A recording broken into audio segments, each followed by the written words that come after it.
Bonjour à tous, c'est PN Théorie. Alors aujourd'hui, non pas un cours public sur la perversion, c'est une boutade, vous vous en doutez, mais une émission pour identifier, pour expliquer ce qu'est la perversion. Alors il y a beaucoup de vidéos sur YouTube et puis beaucoup d'ouvrages, etc., qui expliquent ce qu'est le pervers. Comme si la perversion se réduisait à un individu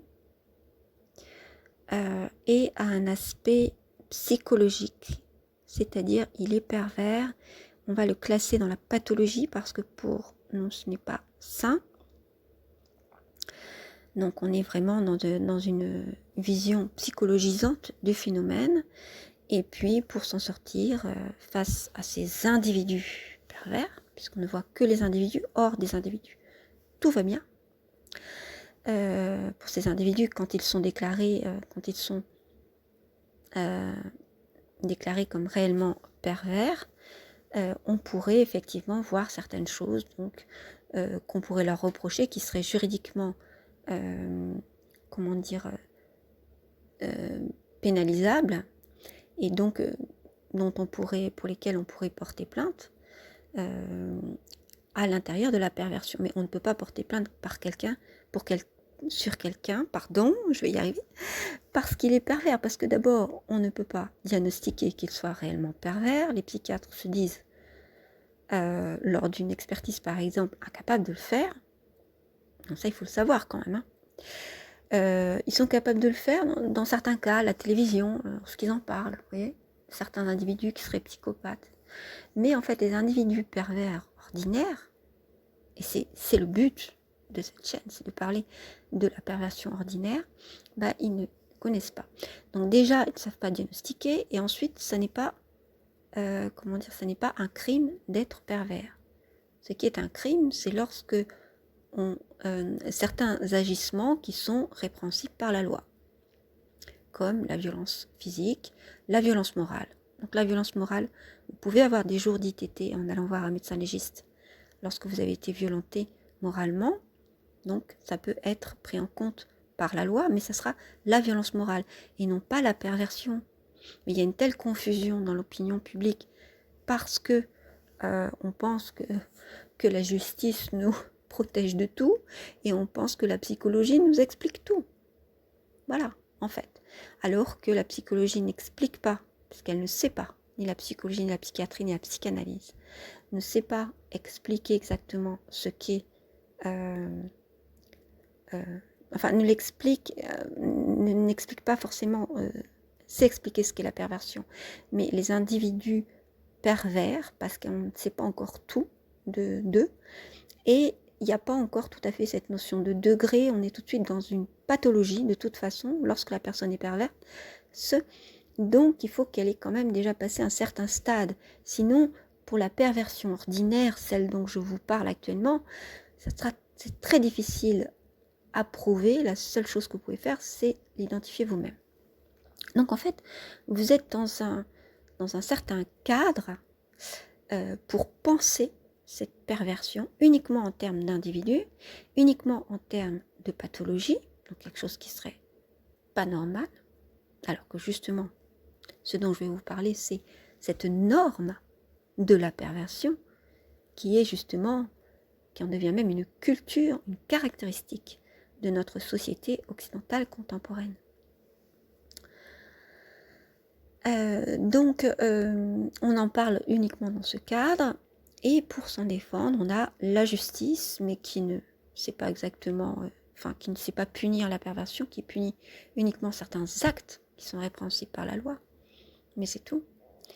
Et puis des psychiatres et des experts psychiatres qui en tout cas ne se mouillent pas à en tout cas diagnostiquer quelqu'un comme étant pervers. Voyez. Donc, on tourne en rond. En fait, les personnes qui sont victimes de pervers ne peuvent pas, être entendues, ne peuvent pas être... On ne peut pas trouver de solution à leurs problèmes parce que ces individus pervers qui les ont fait souffrir ou qui continuent à les faire souffrir parce qu'ils sont obligés de continuer à les voir, par exemple, pour diverses raisons, parce qu'il y a des enfants ou parce qu'ils continuent, enfin, c'est peut-être dans leur environnement de travail, ils ne peuvent pas quitter leur travail. Donc, il n'y a pas de solution pour eux. On leur dit fuyez. Voilà ce qu'on leur dit, fuyez. C'est tout. Donc, moi, ce que je veux expliquer, c'est que la perversion, c'est pas le fait de seulement certains individus. Ça, c'est la manière dont on veut vous le faire penser, pour que ça soit bien cadré, vous voyez, pensez que de cette manière-là. Et qu'en plus, vous ne puissiez pas vous défendre. Donc, c'est pas que c'est voulu que vous ne puissiez pas vous défendre, c'est peut-être un effet mécanique des processus juridiques, psychologiques, etc., mis ensemble qui font que. Mais il faut penser la perversion, selon ma théorie, c'est ce que je propose en tout cas, autrement, c'est-à-dire comme disait Rakami, c'est un courant, et moi j'ajoute c'est un esprit, c'est un état d'esprit. Elle peut effectivement être, matérialisée sur des personnes qui sont perverses, mais il y a des personnes aussi qui ont un comportement pervers seulement, donc qui sont sur le chemin de la perversion, sans être dans la pathologie, parce qu'il y a divers degrés. Et tant qu'ils ne sont pas dans la pathologie qu'on appelle la psychopathie ou la sociopathie, c'est sensiblement la même chose, autant qu'ils n'ont pas dépassé les bornes, commis un crime, etc., on ne vous dira pas que la personne est dangereuse, ou alors on vous le dira, mais en catimini comme ça, c'est-à-dire fuyez, partez, ne restez pas. Mais en gros, ils ne noteront jamais, ils ne prendront jamais la responsabilité, ces psys, ces psychiatres, ces psychanalystes, d'écrire que l'individu est pervers, qu'il est dangereux pour vous. Jamais. Donc on se trouve, lorsqu'on est victime, dans une sorte de survictimisation. Parce que de victime, on devient finalement victime à vie, qu'on le veuille ou non, parce qu'on ne peut pas se dépêtrer de ces personnes. Et puis, la société ne nous donne aucune solution, puisque la voie juridique ou la voie psychologique ne sont pas du tout suffisantes. Et puis d'ailleurs, les personnes ne sont pas assez formées, n'ont pas le courage d'assumer, en tout cas, la psychiatrie n'a pas le courage d'assumer ce qu'est la perversion, ce que sont les pervers narcissiques, les différents degrés, et ils n'ont pas assez de connaissances non plus là-dessus. Donc c'est à nous, anciennes victimes, après avoir beaucoup réfléchi et avoir la connaissance de l'expérience, qui pouvons peut-être faire avancer les choses et puis essayer de nous instruire les uns les autres. Alors pourquoi je fais cette vidéo là-dessus, sur la perversion générale, pour vous montrer que la perversion est dans la société, dans notre système, dans nos sociétés occidentales contemporaines, que les sociologues caractérisent la violence sourde, la violence invisible et la violence diffuse. Cette violence diffuse, il ne lui donne pas forcément le nom de perversion, c'est moi qui vous la donne, c'est moi qui la qualifie ainsi, mais c'est une violence diffuse, c'est-à-dire qu'on ne sait pas d'où elle vient, donc on ne sait pas qui on doit incriminer, on ne sait pas pourquoi on est mal à l'aise, et les personnes qui se sentent mal à l'aise, qui sont dites plus sensibles, plus vulnérables, plus fragiles, en fait perçoivent très bien cette violence diffuse, cette violence invisible, surnoise, cachée dans les différentes institutions que sont le langage et puis les systèmes organisationnels, dans les groupes, etc., dans les mentalités, dans les esprits, mais ils ne savent pas exactement d'où ça vient, parce que tout cela est pris pour de la normalité, c'est-à-dire qu'on vit dans un monde normal. Je vous l'ai bien dit, pour l'idéologie qui prévaut concernant la perversion, c'est le fait de certains individus, tout le reste est normal. Hors de ces individus que vous devez éviter, il vaut mieux pas tomber dessus et les fuir, eh bien tout le reste est normal. Il n'y a pas à s'en inquiéter. Donc si vous ressentez quelque chose, c'est parce que vous vous sentez persécuté, peut-être que vous êtes parano, voilà ce qu'on va dire de vous en gros. Ou alors vous êtes fragile, vous ressentez les choses de manière avec trop d'acuité. Alors moi je dis vous êtes autant fragiles les uns que les autres, que vous êtes forts les uns et les autres, parce que les êtres humains sont aussi forts que fragiles, nous sommes tous vulnérables, nous sommes tous capables de choses formidables aussi. Nous avons tout ça en nous. Donc c'est tout à fait normal si vous ressentez cette violence parce qu'elle existe. Mais simplement, on veut nous faire croire, en nous cantonnant la perversion, comme je vous l'ai dit, au domaine du psychologique et du juridique pour s'en sortir, donc en ne donnant aucune solution, qui font que les personnes tournent en rond et ne s'en sortent pas, pour qu'on ne puisse pas voir que la perversion est dans ce système. Alors, on parle de totalitarisme inversé pour parler de ce système dans lequel nous vivons, qui cache, qui dissimule la perversion sous les traits de la normalité, en faisant au départ que la violence, cette violence sourde et puis qui prend différentes formes, soit invisible, ensuite devienne banale et ensuite devienne normale. C'est-à-dire qu'elle constitue une norme et qu'elle ne soit plus qu'elle ne soit plus quelque chose de dysfonctionnel, mais qu'elle soit normale. C'est-à-dire qu'en gros, si vous vous plaignez, on va vous dire, mais écoutez, moi aussi ça m'est arrivé, il n'y a rien de spécial, et puis en plus on ne peut rien. Et ensuite, on accède à cette fameuse norme, parce qu'il y a des modèles, comme je vous l'ai dit, qui valorisent la perversion sous d'autres noms, en la cachant, en expliquant que c'est une force, en lui donnant d'autres noms, comme je vous l'ai dit. Donc force, stratégie, le fait d'être malin, d'être plus adapté à la société.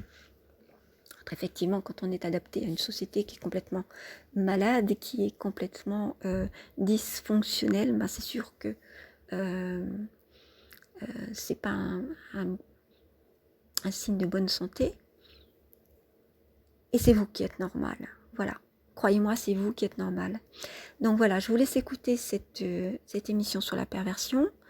Et puis évidemment, j'aurai d'autres émissions où j'expliquerai aussi, puisque j'essaie de mettre en place des moyens, justement de prendre un autre chemin. Mais la première chose à faire, c'est de savoir l'identifier, savoir ce qui est pervers et savoir ce qui ne l'est pas. Dans ce monde actuel, où on veut vous faire prendre les vessies pour des lanternes, on veut vous rendre confus, on veut vous rendre ignorant. On veut faire en sorte que vous ne voyez pas que vous êtes manipulé, que vous ne voyez pas que vous êtes contente de vous pervertir doucement à l'usure avec tous ces modèles et tous ces ce langage et faire en sorte que vous ne voyez rien en fait. Voilà, donc ouvrez les yeux, donc c'est une façon d'ouvrir sa conscience, de pouvoir identifier les choses. N'ayez pas peur, soyez dans la confiance parce qu'on arrive toujours à se sortir de tout une fois qu'on est éclairé. Alors je vous dis bonne écoute et à très bientôt pour une prochaine. C'est tout autant le fait de pervertir, c'est-à-dire de faire en sorte que l'autre, donc ça agit dans l'interrelation, dans les relations, ça n'existe pas dans l'absolu. Ça n'existe qu'en relation, qu'en lien avec l'autre ou avec un objet, avec quelque chose d'autre, avec un autre. En relation. Donc c'est une forme de relation, la perversion, mais qui est pervertie, une forme de lien, mais qui est pervertie, c'est-à-dire qui est détournée de son but premier. Voilà. C'est-à-dire que dans la perversion, on va prendre les moyens pour des fins. Par exemple, on mange pour vivre, pour pouvoir être vivant, parce que notre corps a besoin de nourriture. Si on pervertit l'acte de manger, on va se mettre à vivre pour manger. C'est le cas dans toutes les drogues, toutes les dépendances, etc. Donc toutes les dépendances, c'est lorsqu'on pervertit une fonction normale, alors je dis normale entre guillemets, une fonction naturelle de la vie, d'accord, de tout ce qui constitue la vie. Donc ça peut être soit pervertir justement euh, tous les actes dans les fonctions de la vie, soit pervertir quelqu'un en l'amenant à devenir pervers. Et qu'est-ce que c'est qu'être pervers? Donc c'est le deuxième sens. Le premier, c'est de pervertir quelque chose, une fonction ou quelqu'un.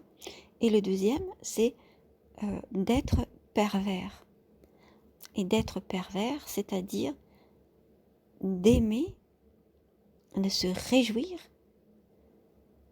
en détruisant l'autre, en lui faisant du mal de diverses manières, c'est-à-dire en l'empêchant d'être libre, d'être digne, d'être lui-même. Donc en portant atteinte à tout un tas de choses, sa dignité, sa personnalité, sa liberté, pour lui faire du mal.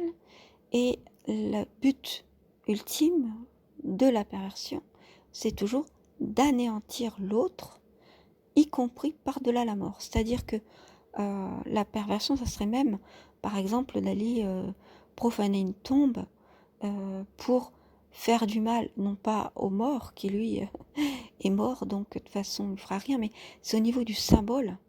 C'est-à-dire, on va salir sa mémoire, on va salir le fait que cette personne, la famille, on va essayer de faire du mal à la famille, à ceux qui restent, voyez.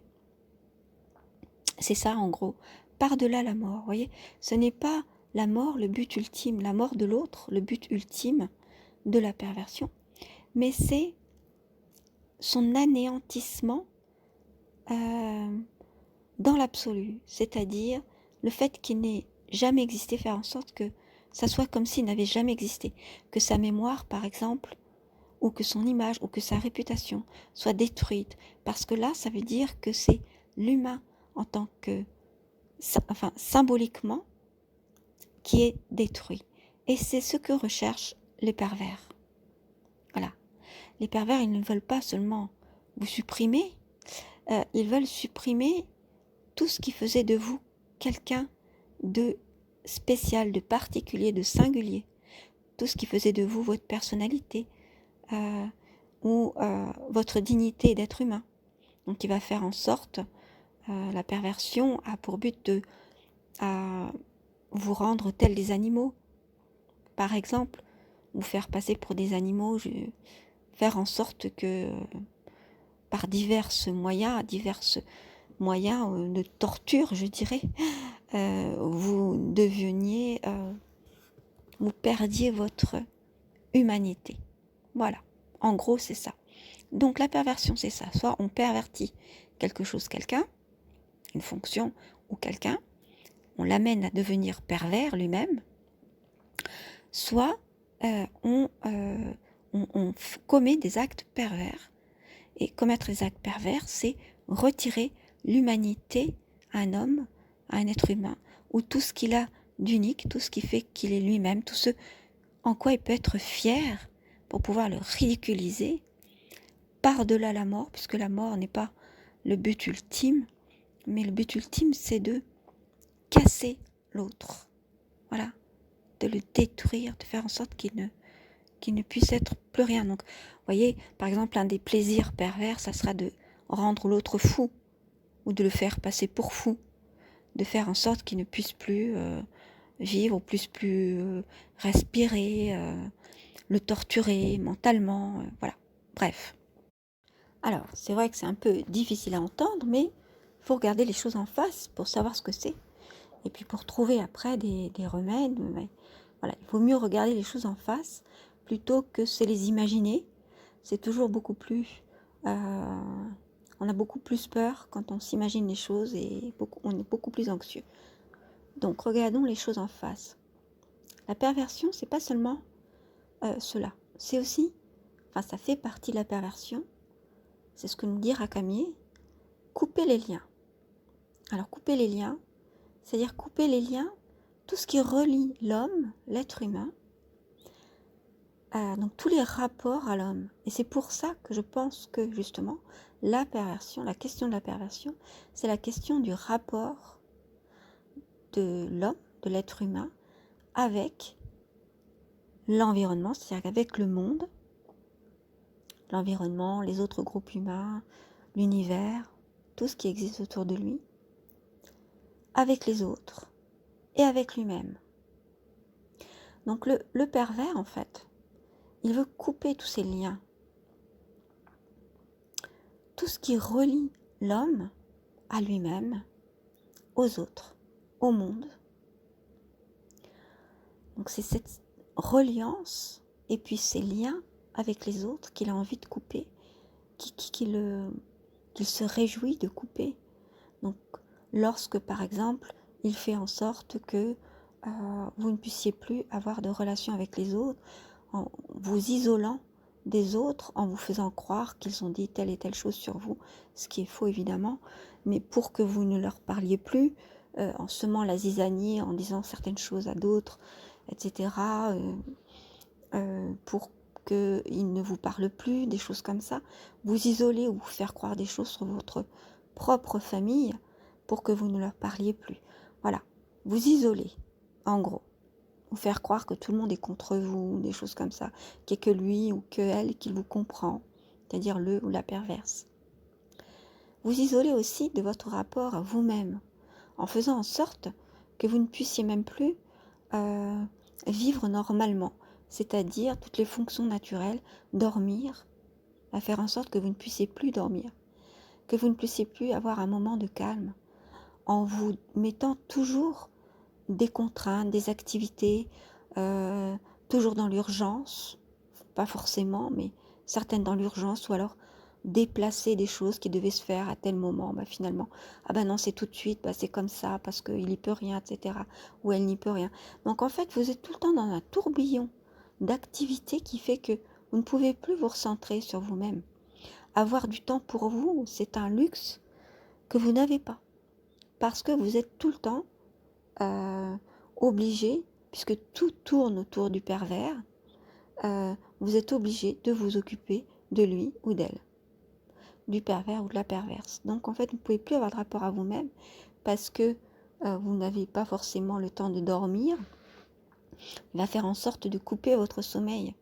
Au moment où vous vous endormez, c'est là qu'il va vous parler exactement comme si vous étiez en plein jour, par exemple, et que ou mettre la télévision très forte, ou la musique, ou s'amuser de vous réveiller avec une cacophonie pas possible, ou voilà, faire en sorte qu'en fait vous n'ayez pas une minute à vous pour respirer, ou au contraire vous mettre dans un ennui pas possible, où vous n'avez plus aucune activité, plus rien à faire, vous êtes isolé. En fait, ça peut être l'un comme l'autre, mais le tout c'est que vous perdiez le rapport à vous-même.